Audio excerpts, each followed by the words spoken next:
नमस्कार दोस्तों। तो आज आपकी नेक्स्ट क्लास है जो कि ज्वालामुखी से संबंधित है। लास्ट क्लास में हमने भूकंप किया था और भूकंप की आपको पीडीएफ भी मिल गई होगी, पैनल पीडीएफ भी मिल गई होगी। उसको अच्छे से रीड करें, ठीक है। कई किताबों से समझो, यानी ऑथेंटिक जो बुक हैं उनसे कलेक्ट करके मैंने मैटर आपके लिए तैयार किया है और ख़ुद के नोट्स भी हैं। तो सारी चीज़ें मैंने कई जगह से इकट्ठी करके आपको नोट्स दिए हैं। तो अच्छे आपको ये नोट्स लगेंगे और मतलब ज़्यादातर चीज़ें मैंने इसमें कवर कर दी हैं। हर प्रतियोगी परीक्षा में जो कि ज्योग्राफी से संबंधित है वो आपको उपयोगी होंगे और ज़्यादातर क्वेश्चन यहाँ से आपको देखने को मिल जाएंगे जैसे ही आप कोई परीक्षा दोगे। और ये टॉपिक देखना, मेरे ये आपको देखने को मिलेंगे क्वेश्चन इनमें से ही। तो आइए स्टार्ट करते हैं आज आपके नेक्स्ट टॉपिक ज्वालामुखी से।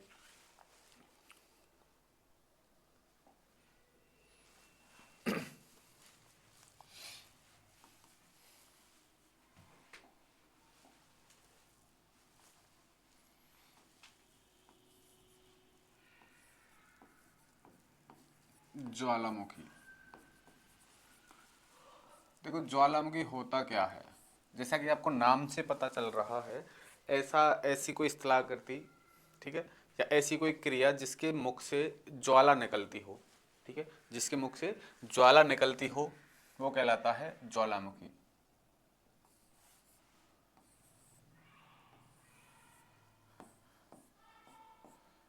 इस प्रकार अंदर से धरातल से लावा या मैग्मा बाहर निकलता है, ऐसे छिद्र को, यानी कि धरातल पर ऐसा छिद्र जिससे पृथ्वी के धरातल से लावा या मैग्मा बाहर निकले उसे कहते हैं अपन ज्वालामुखी। अब ये लावा या मैग्मा बाहर कैसे निकलता है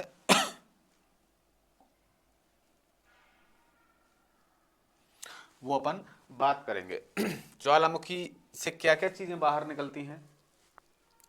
देखो, पहला है बाहर निकलने वाली चीजें जो हैं, पहला है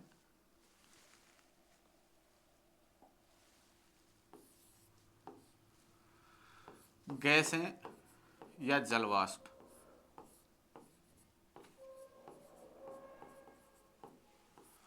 गैसें या जलवाष्प बाहर निकलती है। उसके बाद है पायरोक्लास्ट,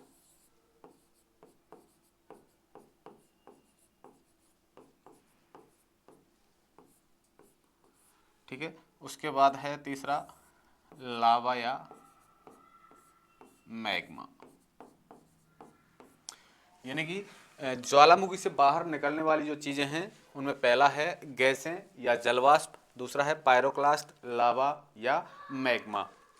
ज्वालामुखी होता क्या है आपको समझ आया। पृथ्वी पर स्थित ऐसा क्षेत्र जिससे भूगर्भ से लावा या मैग्मा बाहर निकलता हो उसे कहते हैं अपन ज्वालामुखी। अब ज्वालामुखी से निकलने वाले पदार्थों के बारे में अपन ने बात की कि गैसें और जलवाष्प बाहर निकलता है, पायरोक्लास्ट बाहर निकलते हैं और लावा या मैग्मा निकलता है। अब गैसें या जलवाष्प में कौन सी गैसें सर्वाधिक होती हैं। पहला है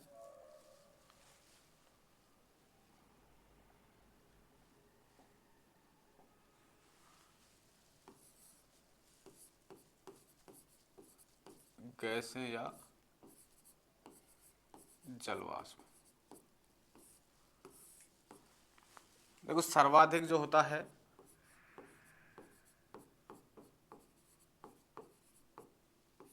जलवाष्प बाहर निकलती है। सर्वाधिक जलवाष्प बाहर निकलती है।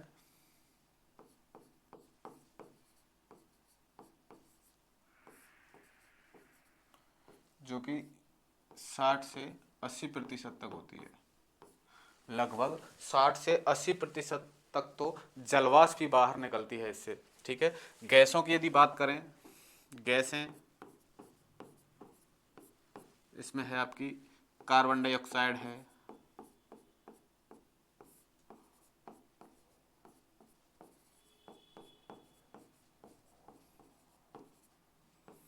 ठीक है, कार्बन मोनोऑक्साइड है,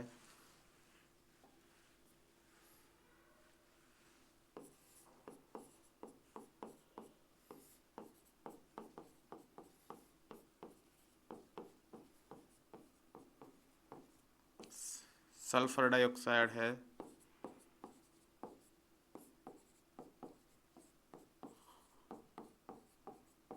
आदि गैसें हैं और कई प्रकार की गैसें इससे बाहर निकलती हैं। ठीक है, तो सर्वाधिक यदि बात करें तो गैसें बाहर निकलती हैं, और गैसें या जलवाष्प, इनमें भी जलवाष्प सर्वाधिक होती है जो कि 60 से 80% तक होती है। यहीं पे एक चीज देख लीजिए, रेडॉन।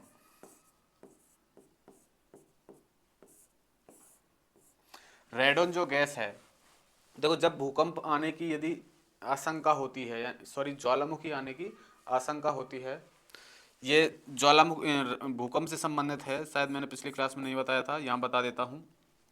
भूकंप आने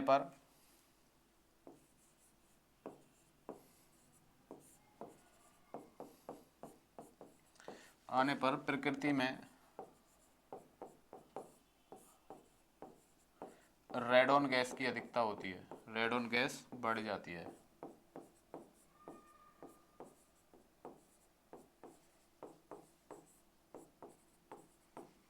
ठीक है, तो ये गैस है या जलवाष्प के बारे में अपन ने बात की। इसके बाद दूसरा है पायरोक्लास्ट।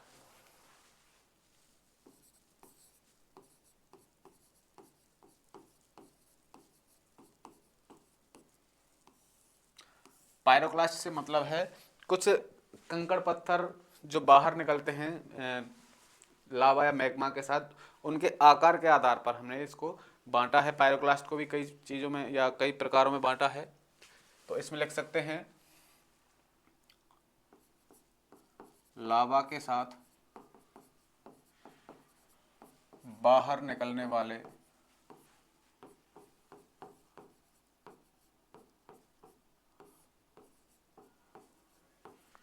कंकड़ पत्थर,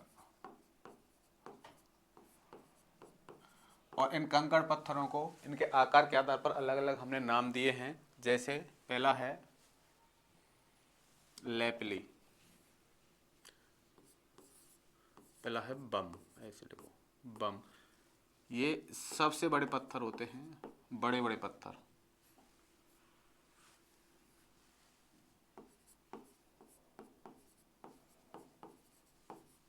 क्या कहलाते हैं? बम। दूसरा है लेपली।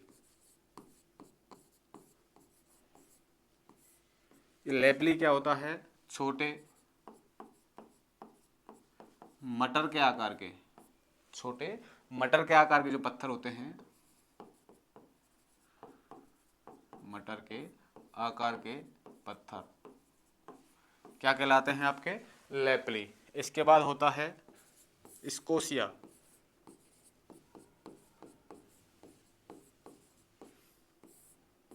स्कोशिया को क्या होता है? तिकोने, तिकोने पत्थरों को,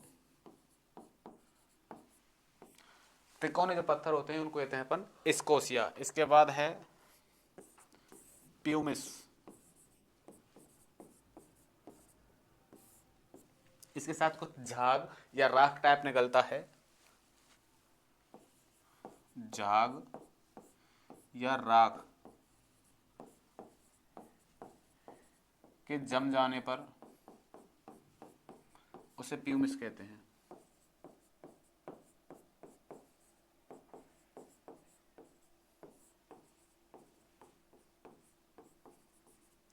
ठीक है, पायरोक्लास्ट क्या होता है? जब कुछ कंकड़ पत्थर या कुछ तरल पदार्थ बाहर निकलता है, ठीक है, उसको अपन पायरोक्लास्ट कहते हैं। पायरोक्लास्ट में भी कंकड़ पत्थरों को हमने अलग अलग नामों से जाना है। बम छोटे आकार के बम जो बड़े आकार के पत्थर होते हैं वो बम कहलाते हैं। लेपली छोटे या मटर के दाने के आकार के जो पत्थर होते हैं वो कहलाते हैं लेपली। स्कोशिया जो जब ये पत्थर तिकोने होते हैं, तिकोने आकार के जो पत्थर होते हैं उनको अपन कहते हैं स्कोशिया। और जब झाग या राख जम जाती है उसको अपन कहते हैं प्यूमिस। ये है आपके पायरोक्लास्ट। इसके बाद है आपका तीसरा लावा या मैग्मा। देखो लावा या मैग्मा भी दो तरीके से होता है अलग अलग। पहले यदि लावा को लें,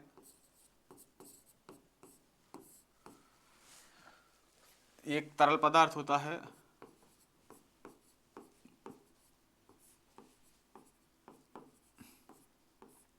जिसे धरातल पर यानी कि इसके जब धरातल के अंदर होता है, ये धरातल के अंदर, तो इसको कहते हैं मैग्मा। लेकिन जब ज्वालामुखी क्रिया द्वारा ये बाहर आता है धरातल के, तब इसको कहते हैं लावा। तरल पदार्थ जैसे धरातल पर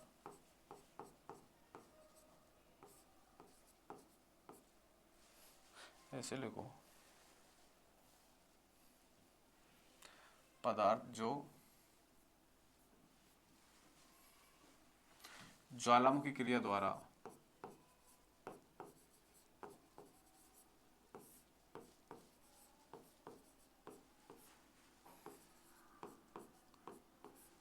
धरातल से बाहर निकलता है,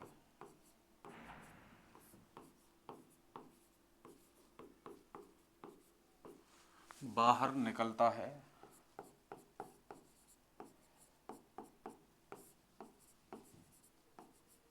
लावा कहलाता है।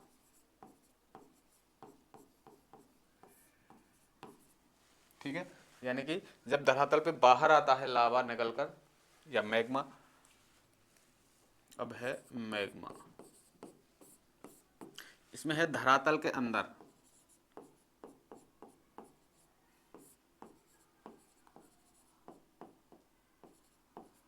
उपस्थित मैग्मा या तरल पदार्थ, उपस्थित तरल पदार्थ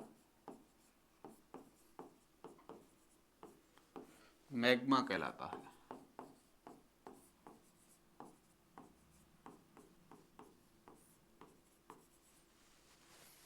ठीक है, दोनों चीज़ें आपको समझ आई होंगी। लावा अलग चीज़ है और मैग्मा अलग चीज़ है। चीज़ तो एक ही है, लेकिन इसको जब धरातल के अंदर होता है तो इसको मैग्मा कहते हैं, और जब ये ज्वालामुखी क्रिया द्वारा धरातल से बाहर निकल कर आ जाता है तो इसको अपन मैग्मा कहते हैं। ठीक है, अब लावा या मैग्मा भी दो प्रकार का होता है। मैग्मा दो प्रकार हैं इसके, सिलिका के आधार पर हम कहते हैं। एक तो है क्षारीय लावा,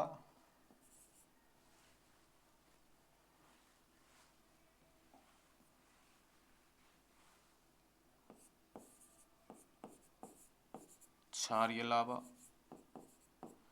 और दूसरा है अम्लीय लावा।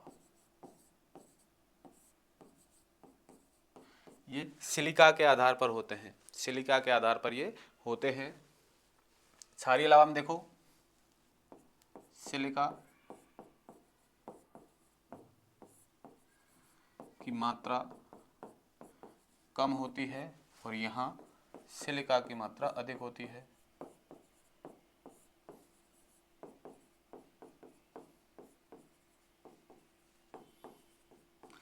अब जब सिलिका की मात्रा यहाँ पे कम है तो ये तरल या पतला होगा,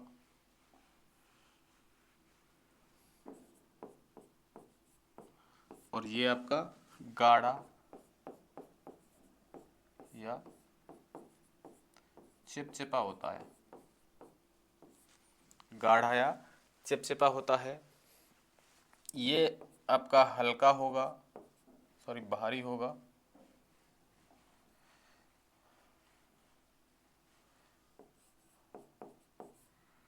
भारी होता है, ये हल्का होता है। जब ये निकलता है तो इससे पठारों का निर्माण होता है,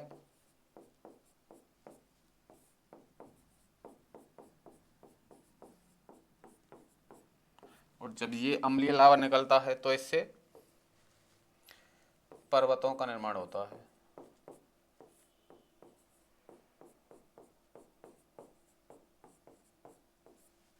ठीक है, इस प्रकार इस लावा की कुछ ये लावा के प्रकार हैं, क्षारीय लावा या अम्लीय लावा। इसके बाद आता है आपका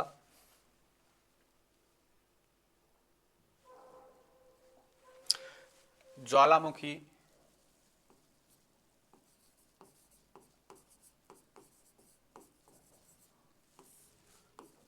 क्रिया के कारक।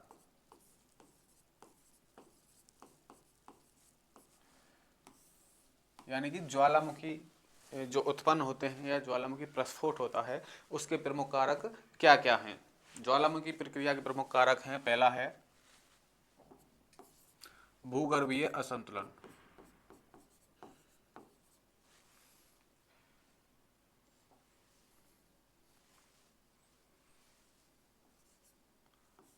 भूगर्भीय असंतुलन,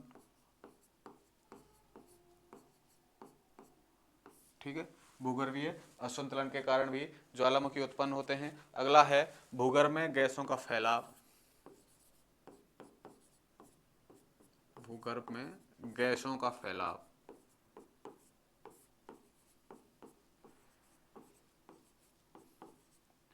भूगर्भ में गैसों का फैलाव प्रमुख ज्वालामुखी का कारण है।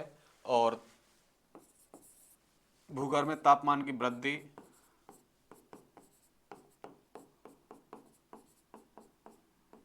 भूगर्भ में तापमान की वृद्धि।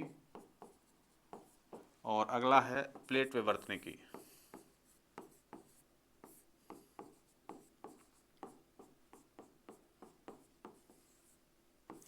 प्लेट विवर्तनिकी, देखो भूगर्भीय गैस संतुलन के कारण ज्वालामुखी उत्पन्न होते हैं। भूगर्भ में गैसों का जब फैलाव होता है उसके कारण जब गैसों का दबाव पड़ता है धरातल पर तो उसके धरातल को तोड़कर ये बाहर निकलती हैं।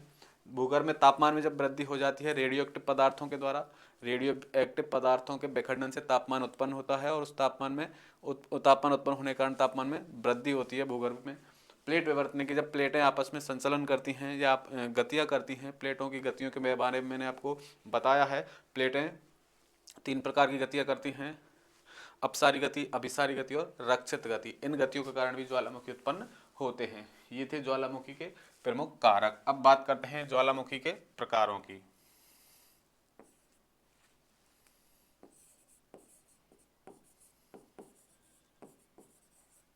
ज्वालामुखी के प्रकार। अब देखो उद्गार के आधार पर ज्वालामुखी 2 प्रकार के होते हैं। यहां पर लिख दो उद्गार के आधार पर।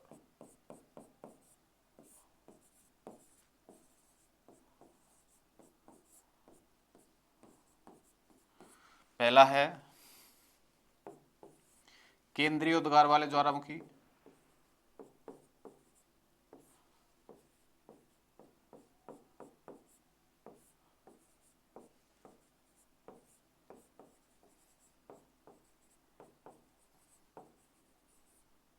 और दूसरा है दरारी उद्गार वाले ज्वालामुखी।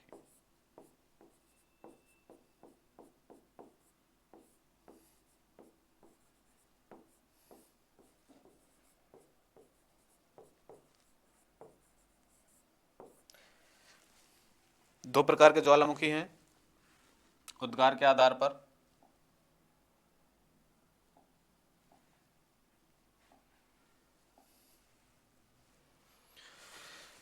केंद्रीय उद्गार वाले ज्वालामुखी यानी कि जब ज्वालामुखी का उद्गार एक केंद्र के रूप में होता है, यानी कि बिंदु या एक छोटे छिद्र के रूप में होता है, तो वो तो कहलाते हैं केंद्रीय उद्गार वाले ज्वालामुखी। और जब लावा या मैग्मा एक दरार के द्वारा बाहर निकलता है, एक लंबी दरार होती है, उस दरार के सहारे जब लावा बाहर निकलता है तो वो कहलाते हैं दरारी उद्गार वाले ज्वालामुखी।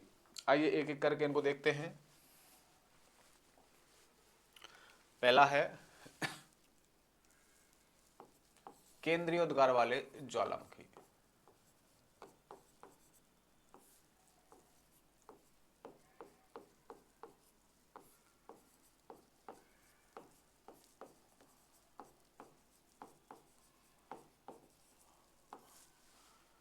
देखो केंद्रीय उद्गार वाले ज्वालामुखियों के कई प्रकार हैं, वो हम यहाँ आपके सामने डिस्कस करेंगे। पहला है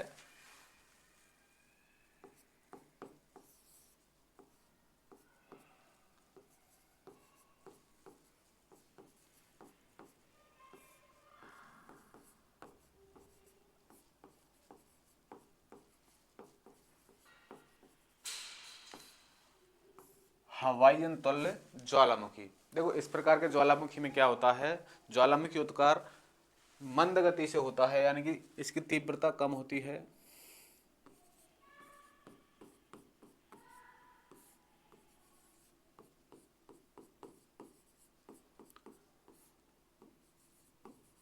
उद्गार की तीव्रता सबसे कम होती है, ऐसे लिखो।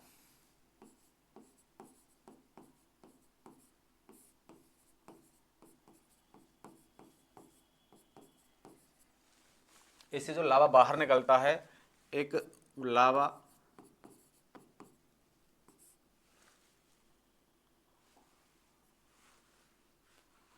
रेशेदार लावा रेशेदार या एक फुहारों के रूप में बाहर निकलता है।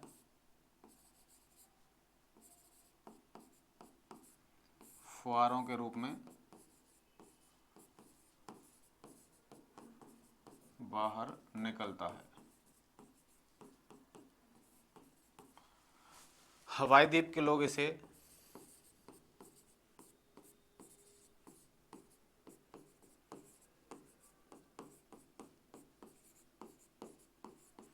अग्निदेवी इस प्रकार प्रतीत होती है जब फुहारें निकलती हैं ऐसी, तो उन फुहारों को देखकर ये कहते हैं इसे अग्निदेवी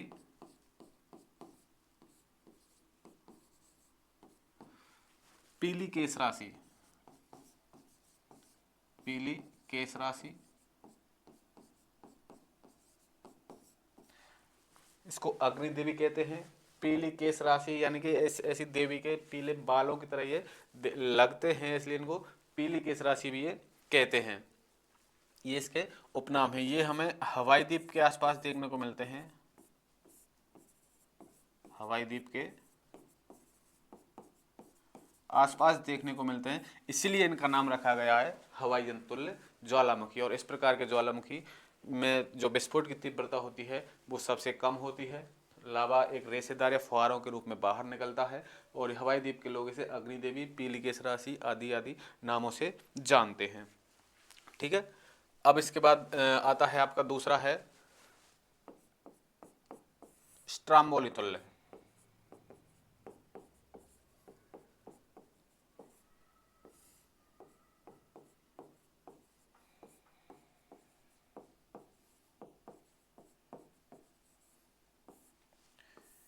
स्ट्राम्बोली तुल्य ज्वालामुखी है, इसमें तीव्रता हवाईयन से कुछ अधिक होती है। तीव्रता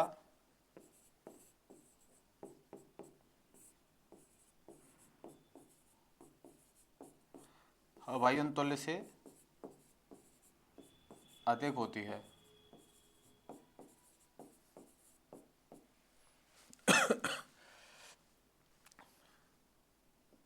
इसके बाद ये इटली के आसपास के क्षेत्रों में देखने को मिलते हैं स्ट्राम्बोली।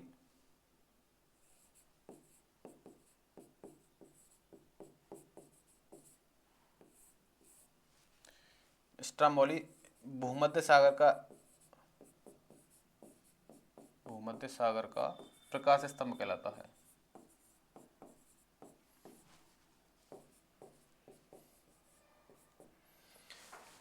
देखो, हवाई तुल्य में तीव्रता कम होती है, लेकिन स्ट्राम्बोली तुल्य में तीव्रता इससे थोड़ी अधिक होती है। अगला है, दो प्रकार हो गए।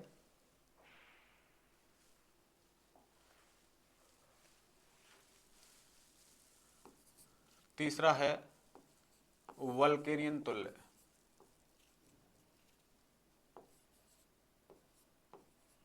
वोल्केनो तुल्य लिख सकते हैं।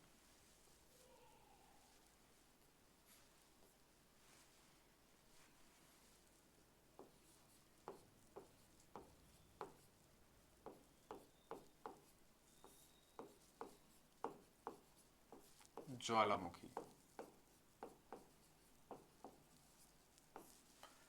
देखो वोल्केनो तुल्य ज्वालामुखी में क्या है, इसमें अधिकता थोड़ी और अधिक होती है। इसका जो लावा है वो थोड़ा गाढ़ा और लसलसा होता है, इसलिए जब ये ज्वालामुखी जो नलिका होती है उसमें जम जाता है और उसके बाद यदि ज्वालामुखी विस्फोट होता है, तीव्र आवाज के साथ इसमें से लावा बाहर निकलता है। इसकी तीव्रता अधिक होती है।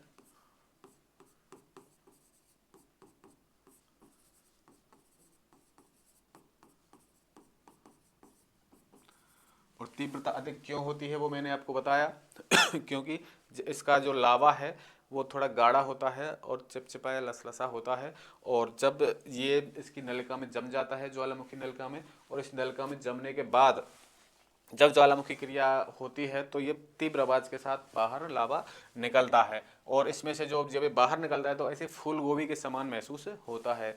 जब ये लावा बाहर निकलता है, इससे जो इसका जो ज्वालामुखी से जो कुछ तत्व बाहर निकलते हैं या अवयव, उसको ऊपर ऐसे फैल जाते हैं ये धुआं, और इसकी जो राख होती है वो हमें एक फूल गोभी के समान देखने में लगते हैं।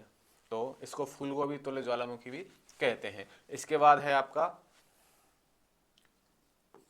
वेसुवियस तुल्य।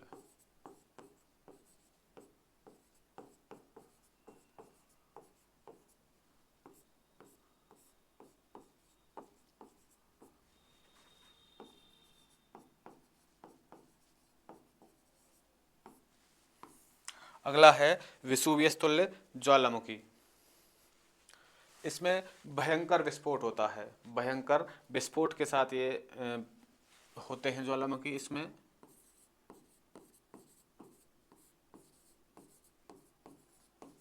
भयंकर विस्फोट होता है।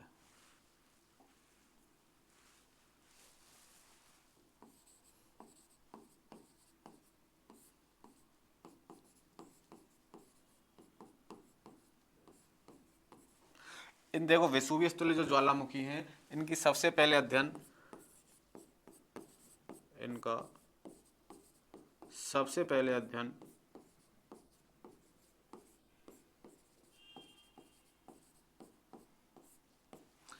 प्लिनी नामक विद्वान ने किया था।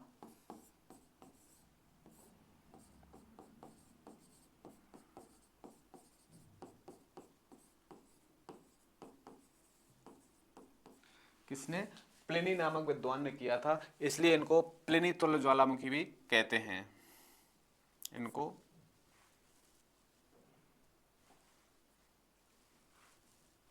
इसलिए इनको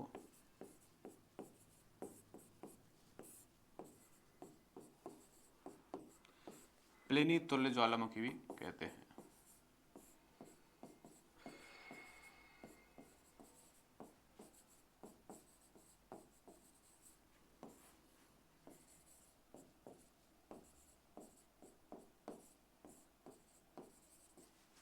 ठीक है, इसके बाद है चौथा, पांचवा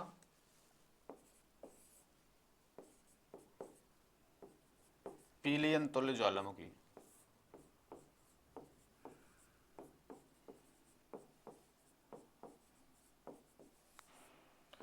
इसमें सर्वाधिक तीव्रता होती है, पीलियन तुल्य ज्वालामुखी है, इसमें सर्वाधिक तीव्रता होती है।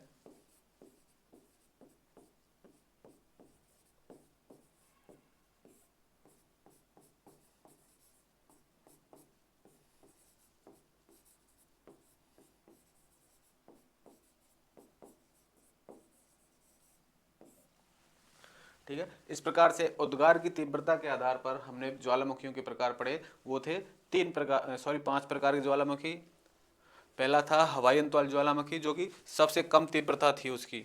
हवाईयन त्वल ज्वालामुखी सबसे कम तीव्रता के थे। उसके बाद आया स्ट्रोमेलियन तुल्य ज्वालामुखी। स्ट्रोमेलियन तुल्य ज्वालामुखी की तीव्रता थी वो हवाईयन से थोड़ी अधिक थी, यानी कि ये क्रम है। देखो एक बार यहाँ पे लिख देता हूं मैं।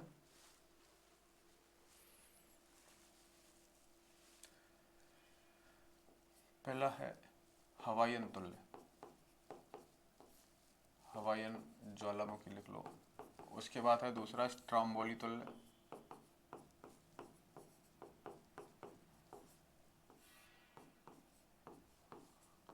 तीसरा है वोल्केनो तुल्य,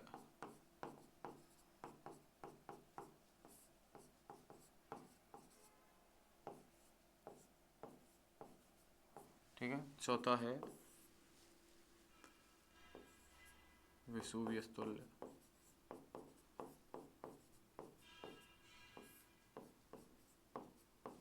और पांचवा है पीलियन तुल्य।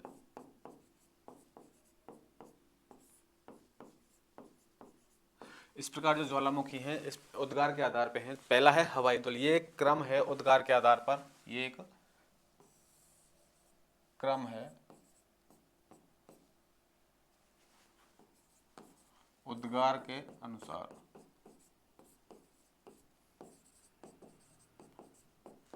इसका सबसे कम उद्गार,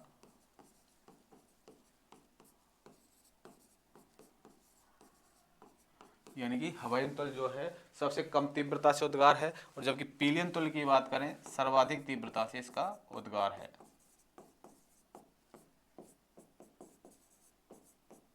ठीक है, हवाईयन तुल्य ज्वालामुखी सबसे कम तीव्रता वाले होते हैं। उसके बाद स्ट्रोमाली तुल्य है, उसके बाद वोल्केनो तुल्य है, उसके बाद वेसुवियस तुल्य है, उसके बाद पीलियन तुल्य ज्वालामुखी है जो कि उद्गार में सर्वाधिक तीव्रता रखता है। इस प्रकार से ये उद्गार केंद्रीय उद्गार वाले ज्वालामुखी हैं। उसके बाद आता है आपका दरारी उद्गार वाले ज्वालामुखी।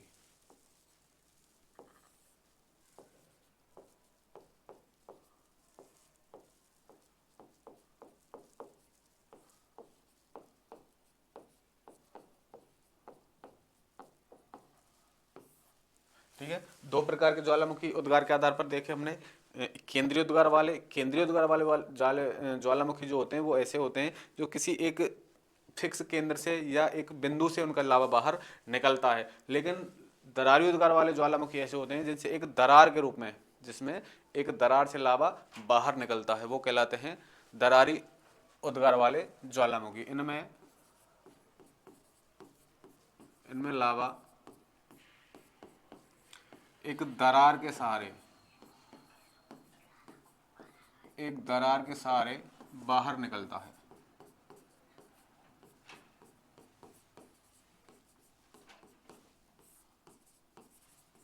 ठीक है, और केंद्रीय उद्गार वालों में एक फिक्स केंद्र से या एक बिंदु से या एक छिद्र से बाहर निकलता है। तो ये है उद्गार के आधार पर ज्वालामुखियों के प्रकार। अब इसके बाद हम पढ़ते हैं सक्रियता के आधार पर ज्वालामुखियों के प्रकार।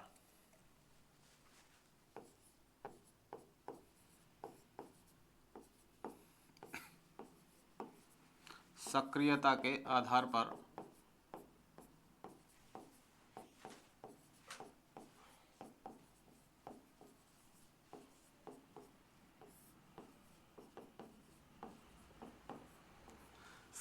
के आधार पर ज्वालामुखी तीन प्रकार के होते हैं। पहला है सक्रिय ज्वालामुखी,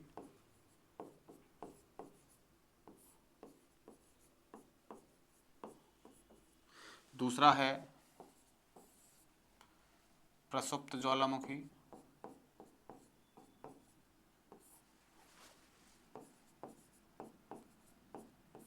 और तीसरा है मृत ज्वालामुखी।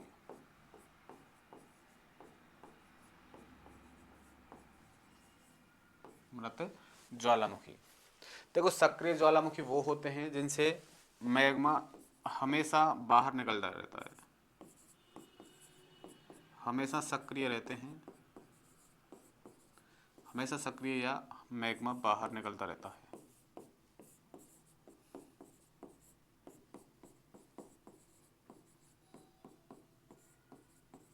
ठीक है,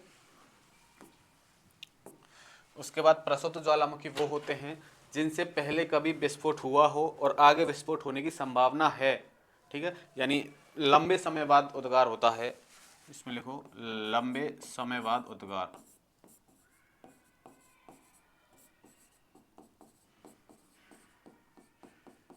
उद्गार होने की संभावना।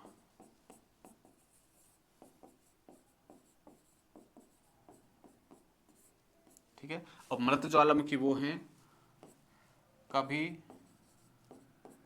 उद्गार ना होने की संभावना।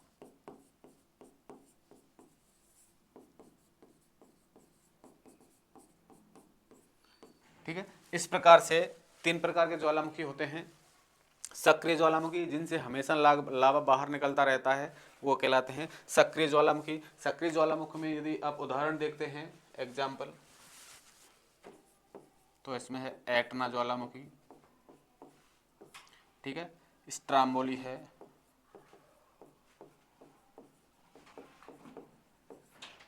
ओजस डल सलेडो है,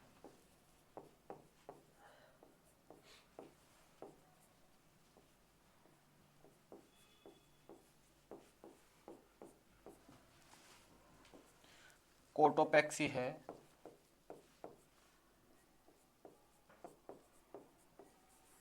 ठीक है, आपका भारत का बैरन है। इस प्रकार से ये कुछ उदाहरण हैं सक्रिय ज्वालामुखी के, जिसमें एटना इटली के एक सिसिली द्वीप पर ये ज्वालामुखी है, स्ट्रामोली भूमध्य सागर में स्थित है, ओजस डेल सलेडो है, चिली और अर्जेंटीना की सीमा पर यह ज्वालामुखी स्थित है, जो कि ओजस डेल सलेडो है, विश्व का सबसे ऊंचा सक्रिय ज्वालामुखी है। कोटोपैक्सी है आपका, ये इक्वेडोर में है, जो कि दूसरा सबसे ऊंचा सक्रिय ज्वालामुखी है। बैरन की यदि बात करें तो बैरन आपका अंडमान निकोबार द्वीप समूह भारत में स्थित है। ये इसके कुछ उदाहरण हैं। प्रसुप्त ज्वालामुखियों की यदि बात करें इसमें है आपका प्रसुप्त ज्वालामुखी में फ्यूजियामा है आपका,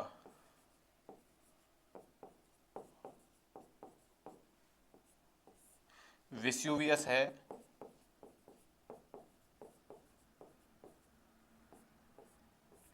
पिनाटोबू है,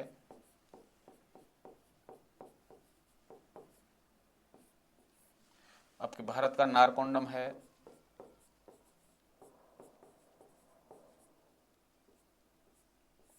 ठीक है। ये प्रमुख ज्वालामुखी हैं आपके प्रसुप्त ज्वालामुखी के उदाहरण हैं। फ्यूजियामा आपका जापान का है, ठीक है। इसी में आपका वेसुवियस है, पिनाटोपू है आपका फिलीपींस का, नारकोंडम आपके भारत का। ये प्रमुख इसके प्रसुप्त ज्वालामुखी के उदाहरण हैं। इसके बाद है आपका मृत ज्वालामुखी। मृत ज्वालामुखी के उदाहरणों की यदि बात करें तो मृत ज्वालामुखियों में है आपके मृत ज्वालामुखी कभी उद्गार ना होने की संभावना होती है इसमें, यानी कि ये कभी उद्गारित नहीं होंगे, पूरी तरह मृत हो गए हैं वो, ऐसे ज्वालामुखी हैं। इसमें है आपका पोपा, देवबंद, कोसुल्तान,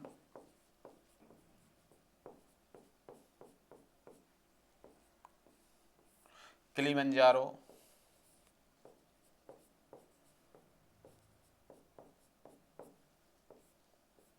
ये प्रमुख ज्वालामुखी हैं जो कि मृत ज्वालामुखी के उदाहरण हैं। पोपा, देवबंद, कोसुल्तान आपके इराक ईरान में है, और आपका किलिमंजारो है अफ्रीका में स्थित है। तो आपने देखे ज्वालामुखी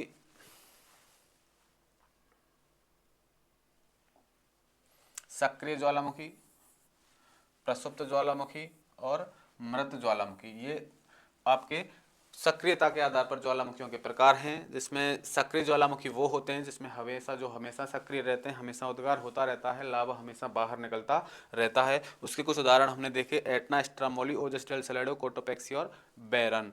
आपके प्रसुप्त ज्वालामुखी के उदाहरण हमने देखे वो हैं, प्रसुप्त ज्वालामुखी लंबे समय से उद्गारित नहीं हुआ है, लेकिन एक संभावना है कि आगे इसमें उद्गार हो सकता है। इसी प्रकार फ्यूजियामा है, वेसुवियस है, पिनाटोबू है, नारकोंडम है। इसके बाद मृत ज्वालामुखी है जिसमें कभी उद्गार होने की संभावना ही नहीं बची है, वो कहलाता है मृत ज्वालामुखी। इसमें पोपा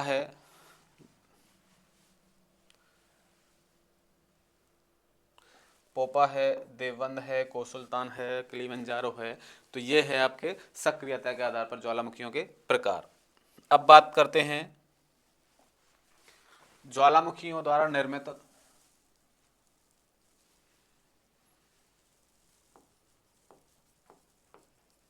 ज्वालामुखियों द्वारा निर्मित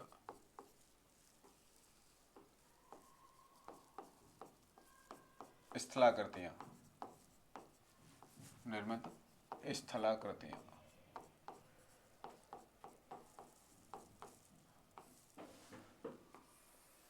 यानी कि ज्वालामुखियों द्वारा किस किस प्रकार की स्थलाकृतियों का निर्माण होता है। इससे दो प्रकार की स्थलाकृतियां बनती हैं। पहला है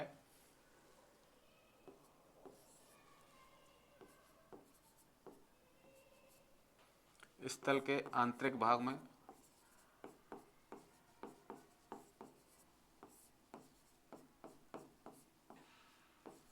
जिसको अंतर्वेदी भी कहते हैं, यहाँ लिख लेते हैं कोष्टक में अंतर्वेदी, ठीक है। उसके अलावा दूसरी होती हैं स्थल के बाहरी भागों में,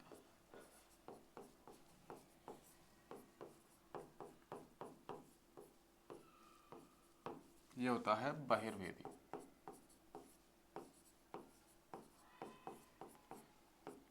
यानी कि धरातल के अंदर जिन स्थलाकृतियों का निर्माण होता है वो तो कहलाती हैं अंतर्वेदी स्थलाकृतियां, और जिनका निर्माण स्थल के ऊपर या स्थल के बाहर होता है वो कहलाती हैं बहिर्वेदी स्थलाकृतियां। ये कौन कौन सी होती हैं देखो, इसमें पहली है स्थल के आंतरिक भागों में बैथोलिथ,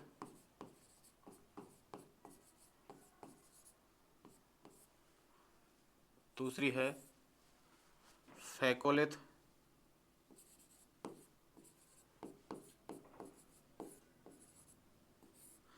तीसरी है लैपोलिथ,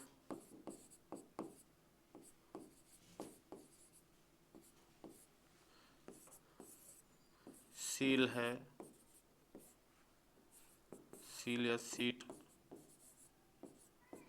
और डाइक है।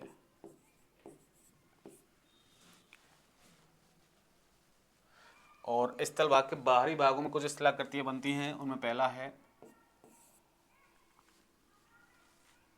क्रेटर,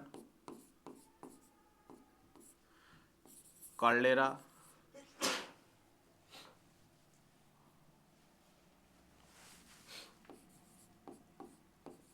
क्रेटर है, कार्डेरा है, उसके बाद है ज्वालामुखी शंकु या शील्ड शंकु जिनको कहते हैं,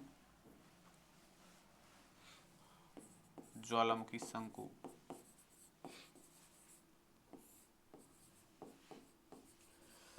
उसके बाद है चौथा गेसर है, गेसर।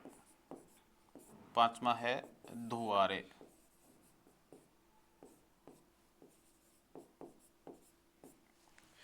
ये हैं आपके स्थल के बाहर बनने वाली स्थलाकृतियाँ, और ये हैं आपकी स्थल के अंदर बनने वाली स्थलाकृतियाँ, स्थल के बाहर बनने वाली स्थलाकृतियाँ। अब इनको देखते हैं एक एक कैसे कैसे बनती हैं। बैथोलिथ देखते हैं, यानी धरातल में, स्थल भाग के धरातल में गहराइयों में बनने वाला गुंबदाकार आकृति जो बैथोलिथ है, धरातल की गहराइयों में बनने वाली, जब धरातल की गहराइयों में लावा जम जाता है गुंबदाकार आकृति में, स्थल की गहराइयों में लावा एक गुंबदाकार आकृति में जम जाता है, तो इसे कहते हैं अपन बैथोलिथ। पहला है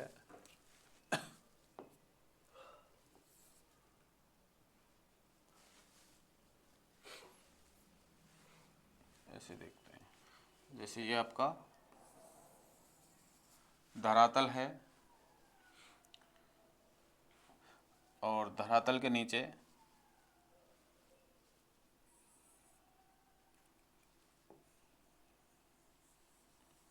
इस प्रकार एक गुंबदाकार आकृति जो बनी है, ये कहलाती है बैथोलिथ।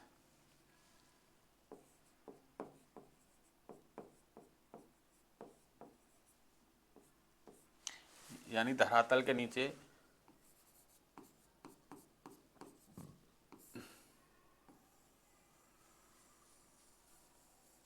ये आपका धरातल है, ठीक है। धरातल के नीचे एक बड़ी गुंबदाकार आकृति है, वो तो कहलाती है बैथोलिथ। इसके बाद आता है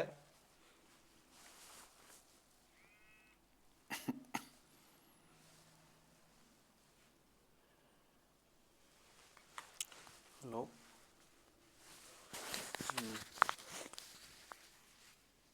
हाँ हाँ 15-20 मिनट बाद घर में क्लास देखो ना।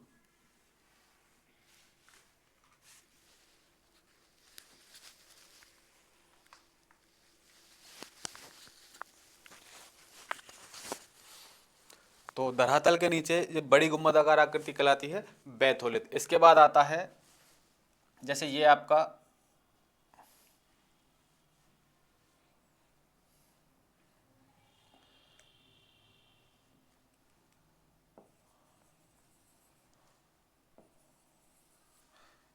ये ज्वालामुखी छिद्र है यहाँ पे, और ये लावा बाहर निकलता है यहाँ से। जब इसके पास, इसके आसपास जब लावा इस प्रकार जम जाता है, लावा का लहरदार रूप में जमाव, लावा का लहरदार रूप में जमाव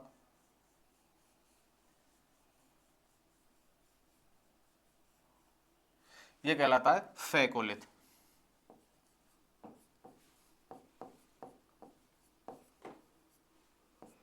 ठीक है। और जब लावा का जमाव तस्त्री नुमा आकृतियों में होता है, ऐसे हो गया, ये कहलाता है लेपोलिथ।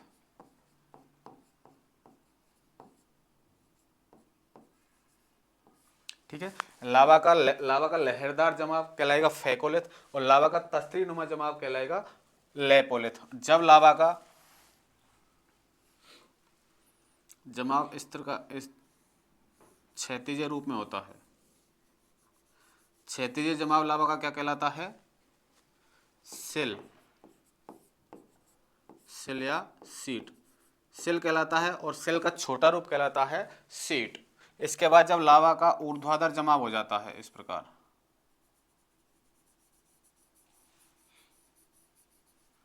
लावा का ऊर्ध्वाधर जमाव कहलाता है डाइक। ठीक है। ये कुछ धरातल के अंदर बनने वाली स्थलाकृतियां हैं। धरातल के नीचे जब बड़ी गुम्बदाकार रूप में जब लावा जम जाता है वो तो कहलाता है बैथोलिथ। इसके बाद जब लहरनुमा आकृतियों में लावा जमता है तो वो कहलाता है फेकोलिथ, और जब तस्तरीनुमा आकृतियों में लावा जमता है वो कहलाता है लेपोलिथ। जब लावा का क्षैतिज जमाव होता है वो कहलाता है सिल या सीट, और जब लावा का ऊर्ध्वाधर जमाव होता है वो कहलाता है कैसा? डाइक।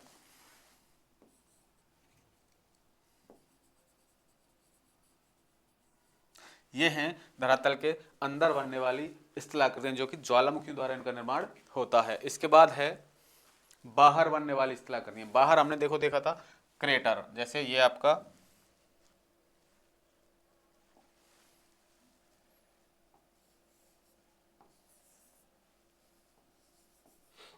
ये ज्वालामुखी है, इस प्रकार आपका ज्वालामुखी है। तो ये ज्वालामुखी छिद्र है, ये कहलाता है क्रेटर। ज्वालामुखी छिद्र क्या कहलाता है? क्रेटर। और जब ये क्रेटर ही बड़ा हो जाता है, यानी फैल के ये क्रेटर जब बड़ा हो जाए, क्रेटर जब बड़ा हो जाता है ये कहलाता है कॉल्डेरा। ज्वालामुखी मुख को कहते हैं अपन क्रेटर। जब ये ज्वालामुखी मुख ही फैलकर बड़ा हो जाए, यानी कि धीरे धीरे इसकी आकृति बढ़ जाए, वो कहलाता है कॉल्डेरा। और जब ज्वालामुखी मृत हो जाता है और उसके बाद इस कॉल्डेरा या क्रेटर में पानी भर जाता है तो उसको अपन कहते हैं कॉल्डेरा झील या क्रेटर झील। इसके बाद है आपका सील्ड शंकु। जब देखो इससे राख या कंकड़ पत्थर बाहर निकलते हैं, जब वो वहाँ यहाँ पे शंकुआकार आकृति में जम जाते हैं, इस प्रकार से जम जाते हैं, उनको कह लेते हैं शील्ड शंकु या ज्वालामुखी शंकु।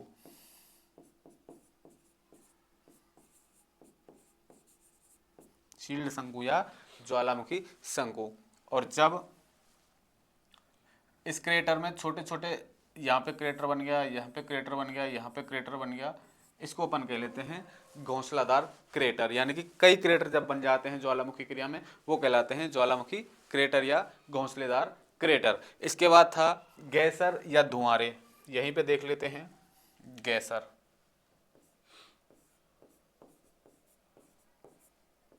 जब इन ज्वालामुखी मुखों से या इन दरार घाटियों से जो कुछ दरारें बन जाती हैं जिनसे लावा बाहर निकलता है, इनसे गर्म जल बाहर निकलता है। गर्म जल के ये स्रोत होते हैं, गर्म जल बाहर निकलता है। तो ये चीज़ें हमको देखने को मिलती हैं। जैसे यूएसए का येलोस्टोन नेशनल पार्क है, ठीक है, वहाँ पे ये गैसर या गर्म जल के स्रोत हैं। और धुआंरे,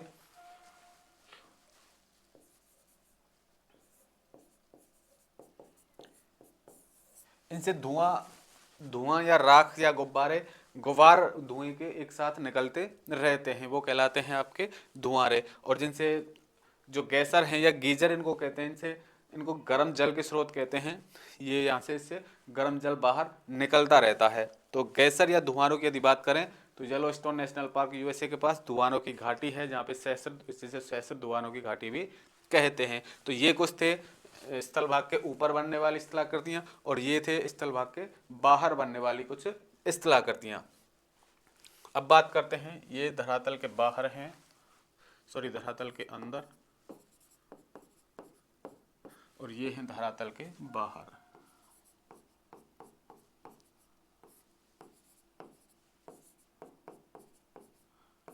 ठीक है। अब इसके बाद हम बात करते हैं इनका वितरण, ज्वालामुखियों का वितरण क्षेत्र की हम बात करेंगे।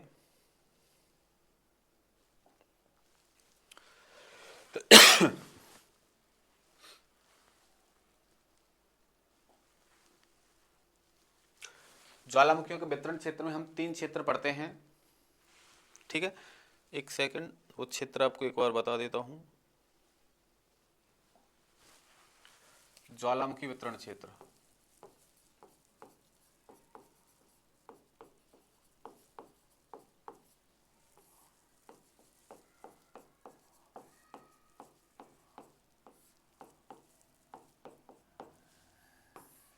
ज्वालामुखियों के वितरण क्षेत्र कौन कौन से हैं? जैसे कि हमने भूकंप में ज्वालामुखियों के वितरण क्षेत्र पढ़े थे, उसी प्रकार यहाँ भी ज्वालामुखियों के कुछ वितरण क्षेत्र हैं। इसमें पहला है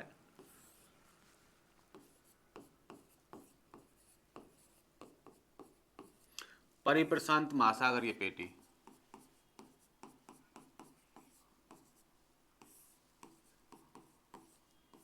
देखो, परिप्रशांत महासागरीय जो पेटी है,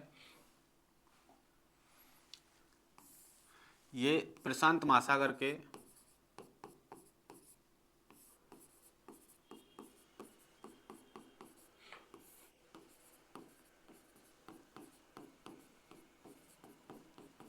प्रशांत महासागर के चारों ओर स्थित है। यहाँ पे सक्रिय ज्वालामुखियों की अधिकता है।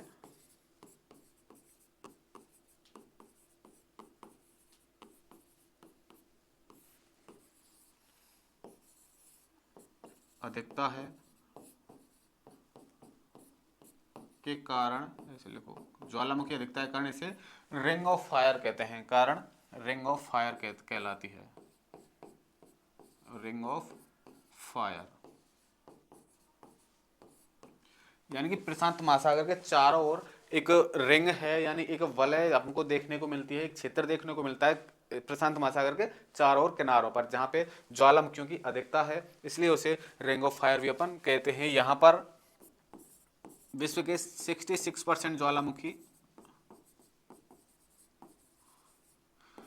देखने को हमको मिलते हैं। सर्वाधिक ज्वालामुखी वाला क्षेत्र है प्रशांत महासागरीय पेटी, और सक्रिय ज्वालामुखियों की अधिकता के कारण इसे कहते हैं अपन रिंग ऑफ फायर। 66% ज्वालामुखी यानी 66% ज्वालामुखी विश्व के हमें यहाँ पर देखने को मिलते हैं। तो ये ज्वालामुखियों का प्रमुख क्षेत्र है। दूसरा है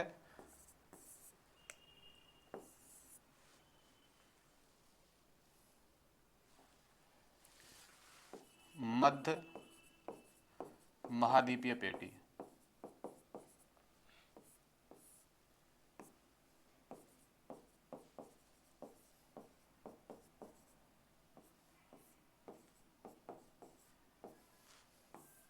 इस मध्य महाद्वीपीय पेटी में लगभग 25% भूकंप हमको देखने को मिलते हैं।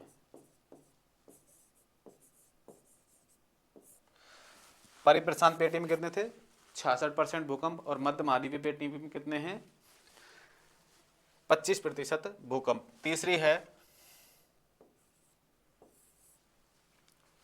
मध्य अटलांटिक पेटी।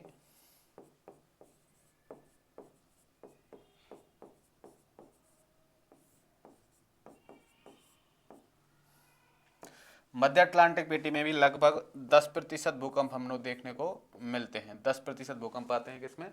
मध्य अटलांटिक पेटी में। और एक पेटी और है, चौथी पेटी, जिसको अपन मानते हैं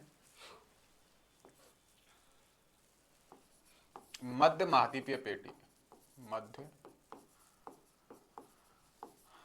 महाद्वीपीय पेटी। देखो, इसमें क्या है, जो ज्वालामुखी हैं वो किसी महाद्वीप के मध्य से ही उत्पन्न होते हैं। बाकी में तो क्या है, जहाँ पे कुछ दरार घाटियां हैं या प्लेटों के टेक्टोनिक किनारे हैं, प्लेटों के किनारों के सारे ज्वालामुखी उत्पन्न होते हैं। लेकिन इसमें क्या है, महाद्वीपों के मध्य में ही ज्वालामुखी उत्पन्न होते हैं। जैसे कि आपको हवाई ज्वालामुखी देखने को मिलता है, जो कि किसी प्लेट के किनारे के समीप या पास उपस्थित नहीं है, जो कि एक महाद्वीप या द्वीप के मध्य से ही उत्पन्न होता है। इस प्रकार के ज्वालामुखी, इसमें ज्वालामुखी प्लेट सीमांत के सहारे नहीं, किसी प्लेट सीमांत के सहारे नहीं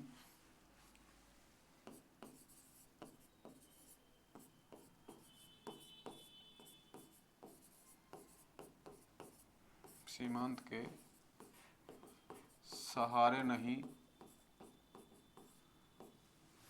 प्लेट के मध्य से ही उत्पन्न होते हैं, प्लेट के मध्य से ही उत्पन्न होते हैं। ठीक है, जैसे कि हवाई ज्वालामुखी,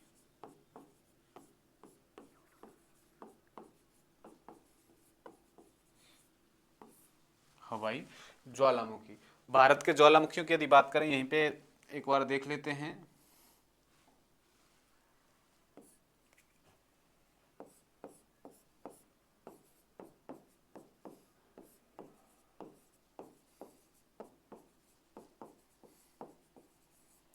भारत के ज्वालामुखी, भारत में दो ज्वालामुखी मुख्यतः मिलते हैं। पहला है बैरन ज्वालामुखी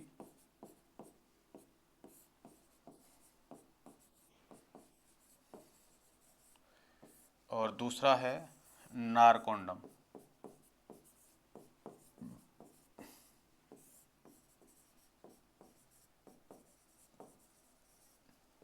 दोनों ही अंडमान निकोबार पर हैं।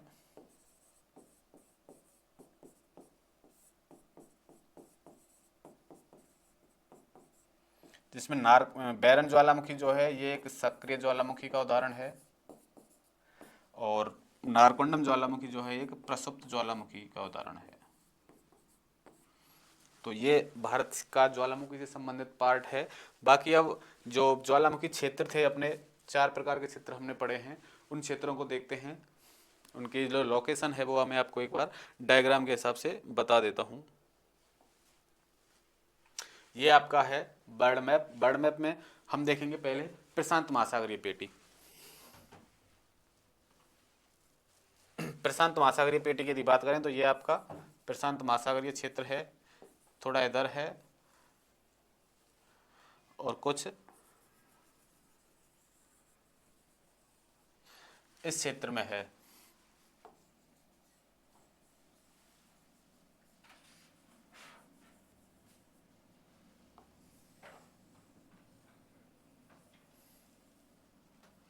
यह है प्रशांत महासागरीय पेटी, प्रशांत महासागरीय पेटी।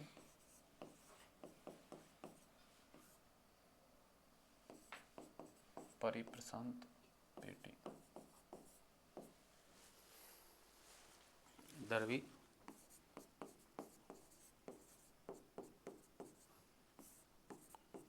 परिप्रशांत पेटी है।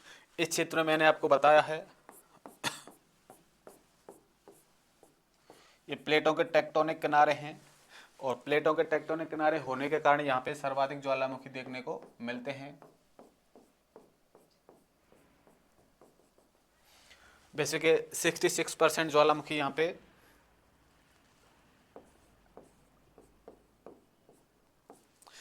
विश्व के 66% ज्वालामुखी यहाँ पे हमें देखने को मिलते हैं।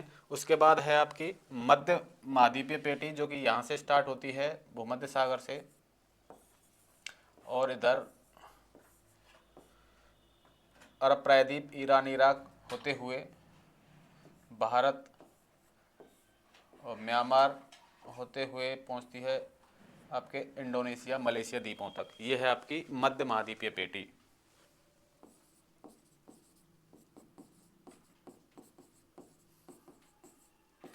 ये है आपकी मध्य महाद्वीपीय पेटी। यहाँ पर लगभग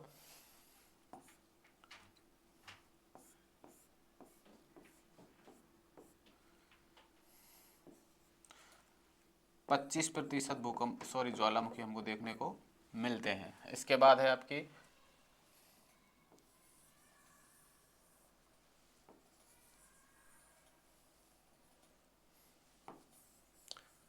मध्य अटलांटिक पेटी है। इसमें भी ज्वालामुखी हमको 10% ज्वालामुखी देखने को मिलते हैं। मध्य अटलांटिक पेटी।